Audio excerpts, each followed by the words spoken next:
Salut tout le monde. Salut. Hello les potes. Bonjour. Salut. Bonjour à tous. Bienvenue pour un nouvel épisode des pneus dans le plat de la concession Harley-Davidson à Limoges. Bon, on a délocalisé le studio les mecs, c'est la première fois qu'on fait ça. Un nouveau décor. C'est vrai. Là, vous êtes au milieu de notre showroom. On est un peu dans le salon là, on est chez nous, on est à la maison là, c'est là où on passe la du maison, temps. ouais. Là où la magie opère. Exactement. Et on a la chance d'accueillir Franck Aubert aujourd'hui. Salut Franck. Bienvenue Hello, Franck. Franck. Merci de me recevoir. Bah non, c'est nous. Franck, il bosse pour Harley France. Il est au développement réseau, on dit. Exactement. Donc c'est toi qui t'occupes de soutenir et de développer le réseau des concessionnaires. Exactement. Et c'est de travailler et d'accompagner nos partenaires d'affaires sur l'amélioration de l'expérience client, comme on dit. Voilà. Ça peut passer d'une enseigne à différents process de fonctionnement et de la formation. Et donc j'ai la chance de parcourir une partie du territoire français au guidon de cette nouvelle machine dont on va s'il parler. est là, c'est qu'aujourd'hui il est venu nous former sur la Panamérica. Ouais, on est super content. Franck, il est venu de Bordeaux ce matin. Là, il a fait la route pour venir nous former. En plus, on a eu une super journée, donc on a pu essayer la moto. Et avant, on a fait bien tout le tour de la machine, donc ça y est, on la connaît par cœur, grâce à Franck. Et c'était top, merci Franck, c'était une super journée. Merci. Merci parce que c'est vraiment l'occasion d'essayer cette moto en avant-première parce que pour situer un petit peu, en fait, on devait faire des formations fin avril. Oui. Qui, au vu de la situation sanitaire, n'ont pas pu avoir lieu. Donc là, c'est cool que vous puissiez passer dans le réseau pour nous faire essayer ça. Ouais, c'est sympa parce que du coup, toute l'équipe peut l'essayer, ouais, même voilà. les techniciens et tout. Donc non, c'est une bonne initiative de la part d'Harley de venir nous voir avec les motos, c'est top. Du coup, on a un peu plus de temps pour pouvoir vraiment la regarder, voir les détails, l'essayer correctement sur des routes qu'on connaît en plus. Donc ça, c'est un avantage. Ouais, c'est top. C'est Et super. c'est vraiment le côté sympa. C'est pas que le reste de mon travail soit moins sympa, Mais ça, au c'est moins, un bon voilà, côté. d'être au guidon de la moto, à rencontrer les équipes en concession et clairement voilà le retour, je pense qu'on en parlera un peu plus tard, mais les retours sont plutôt positifs. Donc distributeur de sourires pendant une semaine, c'est cool. c'est un beau top, métier. c'est vraiment top. Bon alors nous on est vachement excités d'accueillir cette moto dans la gamme, mais c'est vrai que il y a beaucoup de réactions de le fait que Harley aille sur ce marché. Alors Franck, pourquoi Harley-Davidson, les rois du custom, ont décidé d'aller sur le marché du trail? C'est ça. Alors comme je disais tout à l'heure, on en a parlé brièvement. Je vais pas vous refaire l'histoire de Darwin, mais clairement, voilà, la volonté de la Motor Company, c'était de poursuivre sa diversification, et puis surtout de partager son expertise du touring. Le reste de la gamme est là pour prouver la maîtrise sur ce segment-là. Mais là, en arrivant sur des nouveaux terrains, avec potentiellement des pneus à tétine et un peu plus de poussière. Mais l'objectif, c'est vraiment ça. Donc pour ce faire, pardon. On a fait pas mal d'études, beaucoup d'études comportementales. On a interviewé tous les clients de la concurrence évidemment, vu qu'on n'était pas présent sur ce segment-là, de façon à ce qu'on puisse arriver avec une machine la plus aboutie possible. Et on peut dire, on en parlera tout à l'heure, mais que la machine est plutôt bien née. Donc voilà, on est ravis d'arriver sur ce nouveau segment, plutôt très concurrencé. On arrive avec humilité, mais pas sans ambition. Donc c'est l'objectif de... Ouais, c'est ça, il y avait tellement de concurrents autour qu'il fallait arriver avec une vraie machine aboutie. Donc ils ont vraiment poussé le truc et tout. Et pour le coup, elle est vraiment aboutie, elle est vraiment top. C'est ça. Ouais, ça démarre fort. Enfin, quand on voit les essais, tout ce qu'on peut voir sur le net, là, notamment sur les plateformes, les réseaux comme Facebook, où il y a un groupe dédié Panamérica, où il y a, donc que ce soit les concessionnaires ou les utilisateurs de Harley ou même d'autres machines, plus les essais presse internationaux. Enfin, les retours sont globalement... il y a eu les essais presse français qui ont commencé. C'est vrai que les premiers canards commencent à sortir et on est même nous, on en attendait beaucoup de cette moto, et même nous dans le réseau, on est super excités de voir l'accueil de la presse française, qui en général n'est pas super accueillante avec nos gammes. Voilà, avec souvent, la Harley, c'est toujours un peu compliqué. Il y a un peu trop avec ils connaissent moins bien, donc forcément ils sont parfois un peu plus... Mais là, ils sont étonnés et tout. Ça s'est super bien passé le lancement, et tout le monde dit que c'est une super surprise. Donc on est encore plus excités. C'est ça. Et là, on peut vraiment mesurer. Il y a plus d'1,5 million de kilomètres qui ont été d'essais, qui ont été réalisés, aussi bien sur bitume qu'en off-road avec cette moto.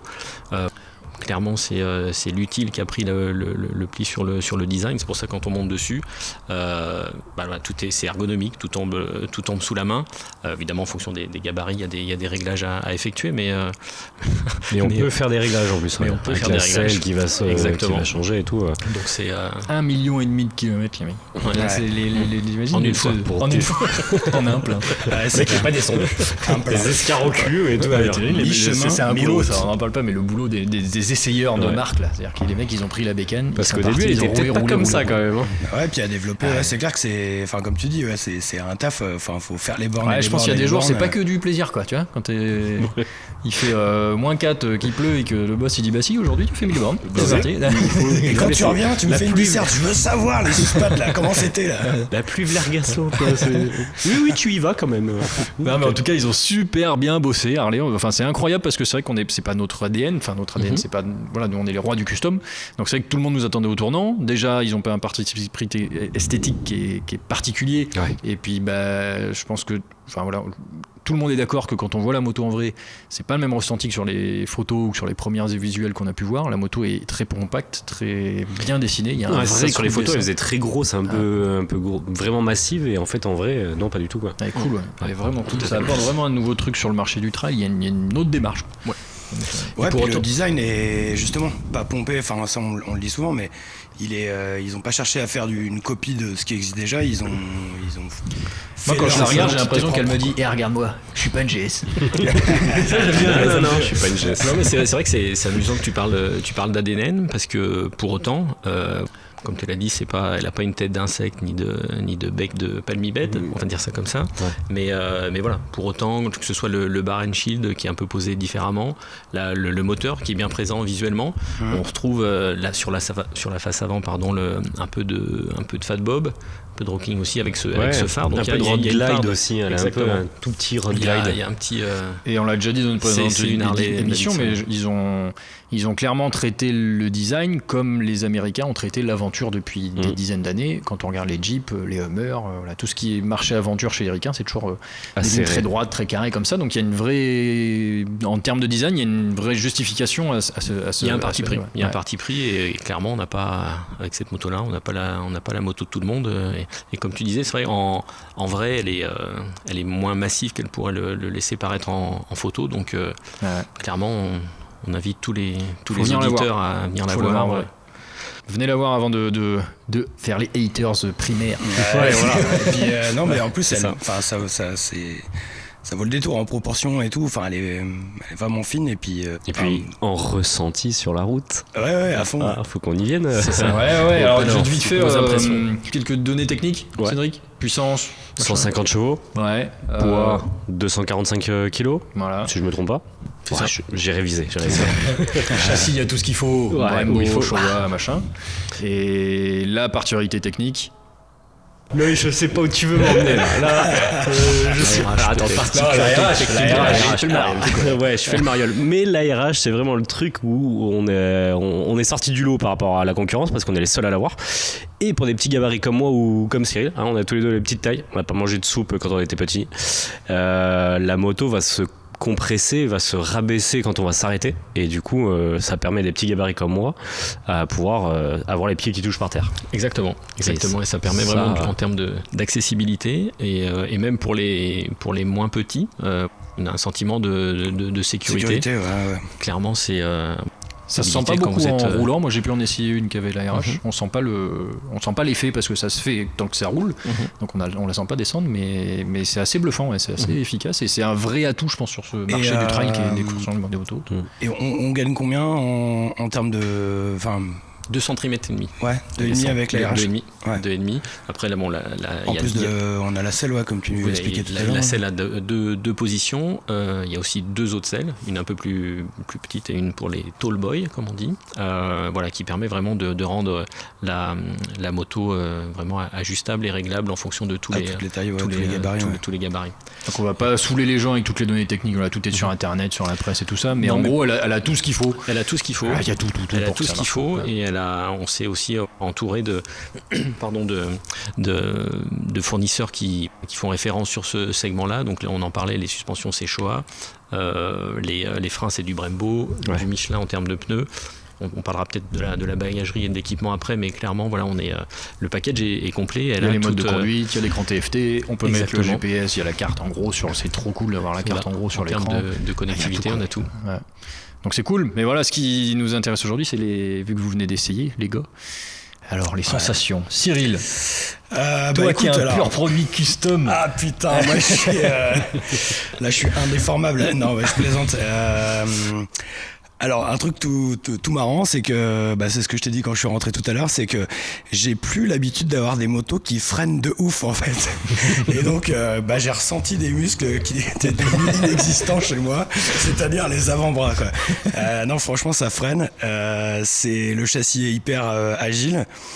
Ça faisait bien longtemps que j'avais pas roulé une moto aussi facile, alors aussi haute déjà, mais facile. Peu importe où tu regardes à l'hiver. Effectivement, le train avant, il est d'une précision même. Les freins, donc ce que je disais, c'est un truc de ouf. Les modes, l'écran est assez ludique. Les modes aussi sont, évidemment, au début, c'est bon, faut se repérer, quoi, mais les boutons sont faciles, ludiques aussi, j'ai envie de dire. On n'est pas paumé, comme si on avait une console.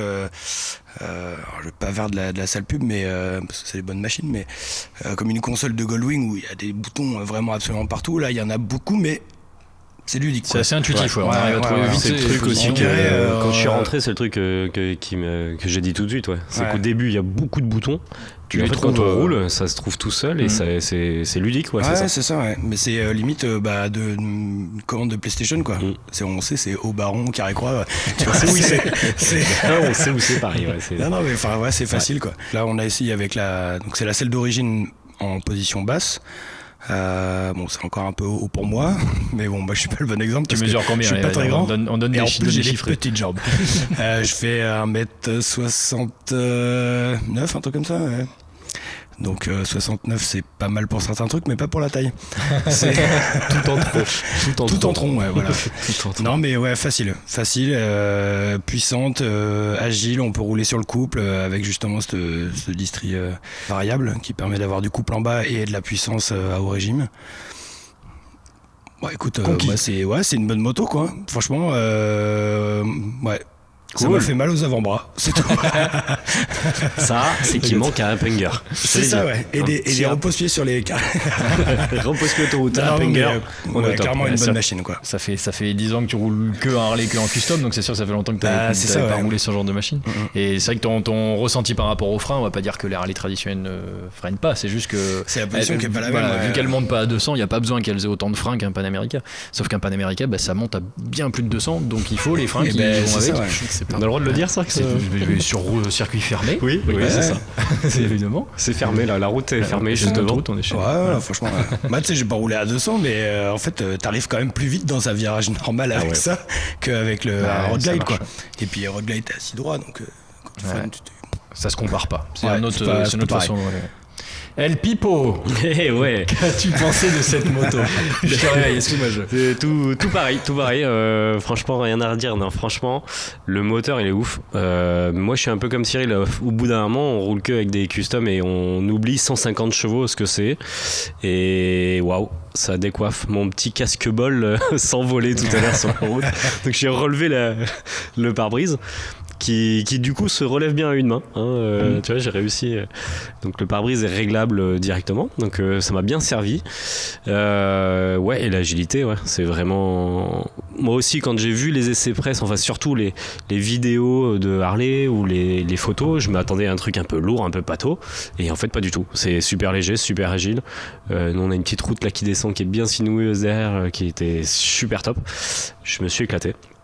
Et je me suis amusé à remonter un peu pour me taper un bouchon pour essayer de voir l'agilité qu'il y avait entre des bagnoles, et pareil, ça se faufile. Alors bien sûr, si on met des sacoches derrière, ça sera différent, mais sinon, non, ça se faufile bien. J'ai vraiment apprécié le truc, et ça donne envie presque de changer, de bécane. Ouais.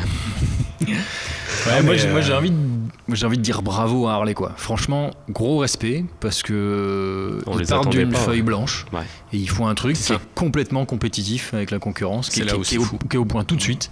Voilà, moi je suis assez consommateur, je fais de l'enduro depuis que je suis gamin, je fais du cross, je fais du circuit, voilà, je suis assez consommateur de motos très dynamiques. Et moi, mon plaisir du trail, c'est de pouvoir m'en servir dans les chemins. Et j'ai eu l'occasion dans les chemins avec. La moto, elle est juste incroyable. On oublie complètement le poids. Elle réagit super bien aux racines, aux cailloux, tout ça. On se rend pas compte qu'elle fait 250 kilos. Et voilà, je voulais juste dire à tous nos clients qui peuvent ne pas comprendre qu'on aille dans cette direction que ce qui nous relie, c'est le plaisir de la liberté. Moi, quand je suis là-dessus, je me sens totalement libre. Je pars de la maison. Je prends l'autoroute, je me tape 1 heure d'autoroute, je prends du virolo, je m'amuse, et puis je chope un chemin et j'arrive sur un point de vue incroyable en me faisant plaisir tout le temps. Voilà, ça c'est de la liberté aussi en moto, qui est un peu différente de ce qu'on a connu dans notre gamme actuellement. Mais voilà, c'est nos valeurs, c'est la liberté, c'est la façon de faire la moto à la cool, avec une unité force. Donc pour moi, c'est une Harley à 100%. Ouais. Elle a rien à... Surtout qu'on la reconnaît tout de suite, quoi. On la voit, elle a une identité. Ah, c'est dur à dire. Elle a une identité, voilà. Et comme toutes nos machines, quoi, quand on les croise, on sait tout de suite que c'est une Harley, et celle-là aussi, donc elle en fait partie. Et puis on voit le moteur, c'est l'architecture de la moto est faite autour du moteur. Chez nous, c'est important, on a un beau moteur, on le met en avant, donc c'est une Harley. Et puis comme tu disais tout à l'heure, on n'attendait pas Harley sur ce segment-là. Quand ils ont commencé à en parler, du coup, les gens les attendaient vraiment au tournant. Et la force, c'est d'arriver avec une moto aboutie qui a l'air d'être... je veux dire à 99% bien accueillie, avec toutes les performances qui vont bien dans tout. Elle coche les cases, et ça c'est aussi une force d'arriver avec une moto check direct, quoi. C'était l'un des principaux retours qu'on a eu de la presse la semaine dernière, quand on a fait les essais presse dans le Luberon, et clairement c'était ça. Clairement la presse nous attendait pas à ce niveau-là. Par rapport à la gamme actuelle, mais également par rapport à ce qui se fait sur le segment, et ce qui se fait de mieux sur le segment. La moto, évidemment, je ne vais pas vous dire le contraire, c'est la meilleure moto du monde, ou pas loin. En toute objectivité. Voilà, moi j'ai pas la même custom culture que mes deux autres de la journée, mais clairement, oui, pour avoir eu l'occasion de conduire ce style de moto récemment dans une autre vie. Clairement, la Panamericana est plus qu'au niveau. Après, encore une fois, il y a peut-être des petites choses à améliorer, mais dans l'ensemble, elle est super bien née. Et c'est le retour, partie d'une feuille blanche. Ouais. C'est vraiment bluffant de facilité, de stabilité. Pour moi, je trouve c'est un rail, cette moto. Et puis voilà, tu parlais tout à l'heure des boutons et de l'accessibilité, tout ce qui est ergonomie. On sent que voilà, nos ingénieurs ont passé du temps avec des clients à manipuler l'ensemble de la machine pour la rendre facile et accessible tout de suite. Donc, je pense que les haters et les mockers n'ont qu'à bien se tenir, parce qu'on va en voir de cette moto. Il faut venir l'essayer, c'est clair. Ouais, il faut venir l'essayer. Quand est-ce qu'on vient l'essayer ? Eh ben, écoute, fin mai, normalement. Ouais, elle arrive dans tout le réseau en France, donc voilà, on a des auditeurs, comment on dit, qui sont de toute la France. La page fonctionne bien, donc on est ravis. Donc allez voir votre concessionnaire le plus proche. Ouais, elle sera dans tout le réseau fin mai, là. C'est ce qui était annoncé. Venez surtout voir le réseau Harley est top. Il n'y a que des bons noms, mais en plus, c'est vrai, on peut le dire juste en aparté. On salue tous nos collègues, parce que ça va être une des forces aussi du lancement de cette moto, c'est qu'on a un réseau de concessionnaires qui est super chez Harley, avec des mecs passionnés et passionnants. Donc elle va forcément être bien accueillie et bien lancée, c'est obligé. Donc cool. Le prix, on parle du prix. Ouais, alors même si... parce qu'elle est pas chère en plus. C'est là aussi, ils ont été très chers. C'est pas forcément un argument, mais il faut bien qu'on le dise. Ouais. Alors comme celle-ci, donc une Panamericana S avec les jantes rayons, avec l'ARH, on est à 19 450 €, ce qui est pas ouf, parce que je crois qu'une BMGS, on est à combien ? Au même prix, mais sans les packs. Voilà. Et on a aussi la Panamericana Standard. Oh, ça va. Panamericana Standard, où on est à un petit peu en dessous de 16 000 €. Donc la Standard qui est 15 500. Bâton, 15 900 et les bananes, juste en dessous de 16 000. Même pas 16. On parle beaucoup de la S dans les lancements presse mais alors que la Standard a une vraie raison d'être dans la gamme, parce qu'à moins de 16 000 €, on a une moto qui est hyper aboutie. Enfin, on va dire 80% des motards, il y a juste ce qu'il faut sur la Standard. La S, c'est du petit plus qui est très top, mais la Standard c'est du confort, mais la Standard reste avec des suspensions choix réglables également. Elle fait une petite dizaine de kilos en moins, donc pour les gens qui recherchent une moto peut-être un peu plus maniable, ça peut être intéressant aussi. Dès l'offre d'entrée de gamme, la standard est plus que pertinente également.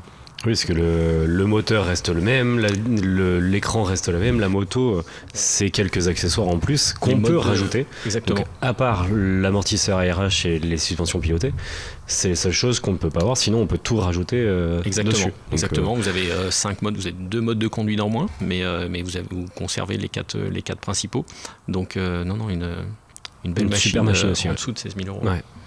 Il n'y a plus qu'à l'acheter. Il n'y a plus qu'à l'acheter. Cohérent, tout est tarif, la moto ok. est top. Il n'y a plus qu'à. Donc en gros, Franck, pour toi, quelles sont les bonnes raisons d'acheter cette moto Les trois, j'en vois trois principales. La moto déjà, parce que c'est une offre qui est complète. La moto, encore une fois, est bien née, une vraie prestation. La deuxième, c'est l'offre, parce que le rapport prix-prestation est sans égal sur ce segment-là, surtout avec l'offre HDFS qu'on a pour le lancement, avec un loyer à moins de 200 €, 4 ans de garantie. Ouais, parce que c'est ça, il faut qu'on rappelle aussi à nos clients qu'on fait des financements en concession. Donc c'est ça l'HDFS. Des super financements qui sont peu connus, mais HDFS ils font un super boulot pour rendre la marque encore plus accessible. Exactement. Financement et assurance. Ouais, et puis le troisième, tu l'as souligné tout à l'heure, c'est évidemment le réseau Harley, qui est constitué de vrais professionnels et de vrais passionnés qui sauront vous faire découvrir à tous cette magnifique machine. Ouais, allez voir les collègues, venez nous voir en priorité, mais allez voir aussi les collègues. Voilà, c'est rue Guy Moquet à Limoges ou dans les 57 autres points de vente en France. N'hésitez Exactement, bravo. C'est ça. Bon, super. Merci beaucoup Franck de vous former sur cette super moto et d'être venu nous voir. Et donc bon Tour de France. On poursuit bien ton voyage. On poursuit. Merci. Allez, à bientôt. Suivez-nous, abonnez-vous, partagez la page. Merci à tous de nous suivre. Et on se revoit pour un prochain épisode. Ciao. Salut. Merci.